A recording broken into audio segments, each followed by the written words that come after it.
So we've been stuck at home for a few weeks now, and I just wrapped up a bunch of client videos. I just had finished editing a few of those.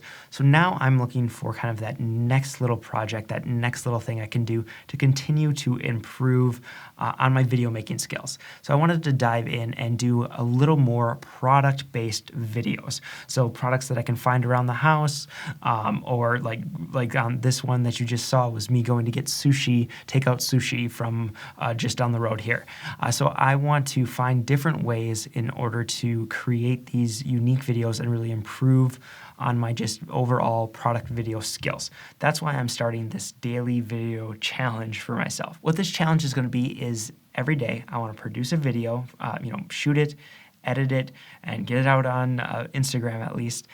That's 15 to however long, 5 minutes long at most, but something that's going to be where I'm going to really work to improve some aspect of the video making process, whether that's improve a template that I have on a Premiere, or a new unique editing technique, or a different way of shooting that video, or a different way to kind of light something.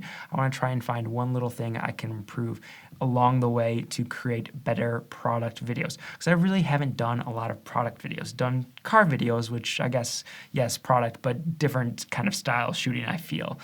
They're more information based, a lot of those videos. So I want to jump in and just do like more commercial kind of style videos. So we're going to try that here for the next 30 days. That's what I'm committing to, trying to do this daily video challenge. And I want to take you along on this journey. So I'm going to try to shoot a bunch of behind the scenes, take you through my editing process, how I go through and edit some of these videos, or what I'm doing to shoot and continue to improve the shooting and the recording of those videos. So if you're interested in coming along with me, all you have to do is hit that subscribe button, and be sure to like this video, and I will see you in the next video.